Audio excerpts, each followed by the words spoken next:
বিভিন্ন জেলায় আবারও বেড়েছে শীতের তীব্রতা। ভোরে উত্তরের জেলা পঞ্চগড়ে ঘন কুয়াশায় ঢাকা পড়েছে চারপাশ। এ সময় হেডলাইট জ্বালিয়ে ধীর গতিতে চলে যানবাহন। ভোর 6টায় জেলার সর্বনিম্ন তাপমাত্রা 11.5 ডিগ্রি সেলসিয়াস রেকর্ড করেছে স্থানীয় আবহাওয়া অফিস। ঘন কুয়াশা আর ঠান্ডা বাতাসে দিনাজপুরে জনজীবনে দুর্ভোগ বেড়েছে। এতে বিপাকে পড়েছেন খেটে খাওয়া ছিন্নমূল মানুষ। জেলার হিলিতে কয়েকদিন ধরে কমছে রাতের তাপমাত্রা, তবে কিছুটা স্বস্তি মিলছে দিনের বেলা। রাতে শীতল বাতাসের কারণে তীব্র শীত বিরাজ করছে। চুয়াডাঙ্গায় ঠান্ডা বাতাসে ব্যাহত হচ্ছে মানুষের স্বাভাবিক কার্যক্রম। হাসপাতালে বাড়ছে শীতজনিত রোগীর সংখ্যা। গাইবান্ধায় শীতবস্ত্রের অভাবে দুর্ভোগ বেড়েছে নিম্নআয়ের মানুষের। কুড়িগ্রামে ঘন কুয়াশা না থাকলেও তীব্র শীত অনুভূত হচ্ছে। এতে বিপাকে পড়েছেন চরাঞ্চল ও খেটে খাওয়া নিম্নআয়ের শ্রমজীবী মানুষরা। ঘন কুয়াশায় পাচুরিয়া দৌলতদিয়া নৌরুটে ব্যাহত হয় ফেরি চলাচল।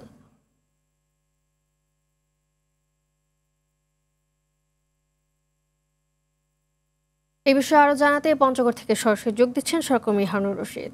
বছর শেষের খুশি নগদে হবে বেশি। নগদ পেমেন্টে নির্দিষ্ট ক্যাটাগরির কেনাকাটায় 300 টাকা পর্যন্ত ক্যাশব্যাক। হারুন, শীতে জনজীবনের প্রভাব কেমন দেখতে পাচ্ছেন জানাবেন আমাদের সর্বশেষ। মালিয়া, প্রথমেই আপনাকে জানিয়ে রাখি যে আজকে পৌষ মাসের 16 তারিখ। এই পৌষ মাসের মাঝামাঝি এসে কিন্তু পঞ্চগড়ে শীতের তীব্রতা কিন্তু অনেকটা বেড়ে গেছে। সেই সাথে কিন্তু শীতের কারণে ঠান্ডার যে প্রকোপ এটি অনেকটা বেশি।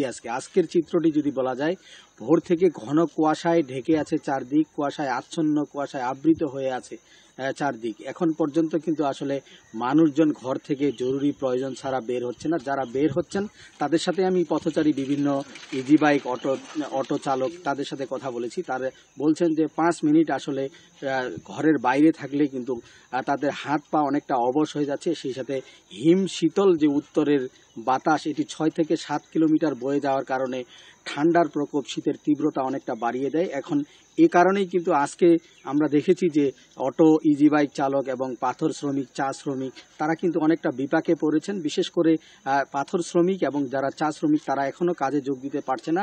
তবে কুয়াশা এবং প্রচণ্ড শীত উপেক্ষা করে যারা বের হচ্ছেন তারা কিন্তু আসলে শীতের কাপড় এবং গরম কাপড়, কেউ কিন্তু কম্বল গায়ে দিয়ে কিন্তু রাস্তায় বের হচ্ছেন।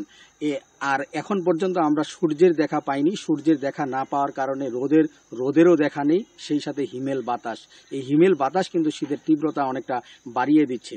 এবং শীত এলেই এখানে কিন্তু আমরা দেখি যে বিরাট অঙ্কের একটা জনগোষ্ঠী শীতার্ত, তাদের কিন্তু একটা দুর্ভোগ পোহাতে হয়।